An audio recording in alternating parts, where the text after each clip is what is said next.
Break के बाद आपका स्वागत है। बिहार में जनता अपना मन एनडीए के साथ चलने के लिए का बन जा चुकी है। बिहार में चल रहे राजनीतिक हालात, बिहार में एनडीए के साथ रालोसपा की तैयारी और बिहार में लालू नीतीश के महाविलय के बाद सूबे में उपेंद्र कुशवाहा की पार्टी की रणनीति पर केंद्रीय मानव संसाधन विकास राज्य मंत्री और रालोसपा सुप्रीमो उपेंद्र कुशवाहा ने जन टीवी से खास बातचीत की। बिहार में 2015 की राजनीतिक जमीन तैयार की जा रही है। इसको लेकर के सभी राजनीतिक दल अपने अपने तरीके से चुनावी रणनीति में जुट गए हैं, लेकिन दो अहम सवाल हैं।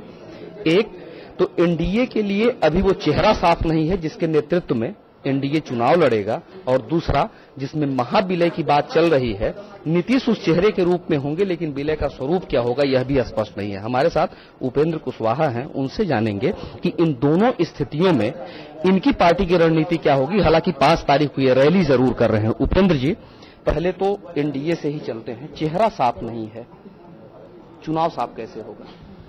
नहीं, देखिए, एनडीए में कई चेहरे हैं मुख्यमंत्री पद के योग्य। एनडीए में कोई कमी नहीं है। बहुत सारे लोग हैं जिनको इसका उत्तरदायित्व दिया जा सकता है, जवाबदेही दी जा सकती है। उपेंद्र कुशवाहा? नहीं, देखिए, हम किसी व्यक्ति का नाम नहीं बता रहे हैं। नाम इसलिए बताना मुनासिब नहीं है कि एनडीए ने अभी तय ही नहीं किया है। जिस दिन एनडीए तय कर लेगा उसके बाद फिर नाम भी लोगों के सामने आ जाएगा। लेकिन एनडीए में कोई कठिनाई नहीं है, समय पर तय हो जाएगा। एनडीए को रोकने के लिए एक गोलबंदी चल रही है, उसको रोकने के लिए उपेंद्र कुशवाहा रणनीति बना रहे हैं। लड़िएगा कैसे? चेहरा साफ नहीं है, उधर चेहरा साफ है। देखिए, कहीं से एनडीए में कोई इस बात को लेकर कठिनाई नहीं है, कोई रुकावट नहीं है। एनडीए का आंतरिक मामला है, समय पर तय हो जाएगा। इसमें एनडीए में कई चीजें विवादित हो जा रही हैं। गिरिराज सिंह बयान दे रहे हैं सोनिया गांधी को लेकर के। आप जिसके सहयोगी हैं, आपके पड़ोसी मुख्यमंत्री बयान दे देते हैं कि वहां के स्थानीयता को लेकर के फिर एक बार स्थानीयता का जिन्न निकाल दिया। लगता नहीं है कि पड़ोस का असर आपके चुनाव पे पड़ जाएगा? नहीं, देखिए, ऐसा नहीं है।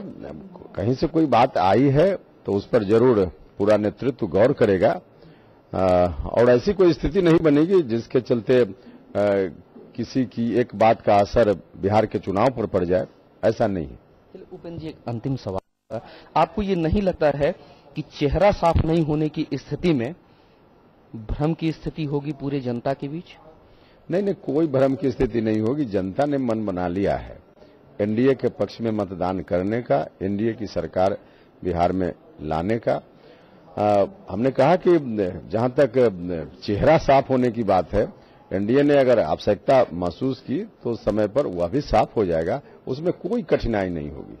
आपकी जो 5 तारीख की रैली है वो रालोसपा का शक्ति प्रदर्शन है, चुनाव में जाने की रणनीति है, या सीट शेयरिंग का एक दबाव भी? नहीं, बिल्कुल नहीं। हमारे सामने लक्ष्य है। अभी जो सरकार बिहार में चल रही है, जिसके रहते दिल्ली से भी कोई योजना भारत सरकार बिहार के लोगों के लिए चला रही है, उसका लाभ बिहार के लोगों को नहीं मिल पा रहा है। बिहार दुर्दशा का शिकार बनते जा रहा है। बिहार में जो लोग बैठे हुए हैं उनके रहते बिहार का विकास संभव नहीं है। किसानों की स्थिति में सुधार संभव नहीं है, नौजवानों की स्थिति में सुधार संभव नहीं है। तो इसलिए यह जो रास्ते का रुकावट है उसको दूर करना हमारा यह लक्ष्य है।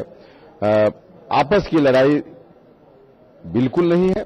लक्ष्य सीधे सामने है। नीतीश कुमार जी की सरकार को हटाकर एनडीए की सरकार कैसे बिहार में बने, लक्ष्य हमारा यहां है। बिहार का विकास मूल में है, लेकिन आधार पार्टी के साथ जुड़ा हुआ है। लेकिन कुल मिलाकर के बदलाव बिहार में हो, भूमिका अपनी मजबूत रहे, ये आने वाले दिनों में पता चलेगा कि इसकी मजबूती कितनी होती है। कैमरामैन कुंदन के साथ भूपेंद्र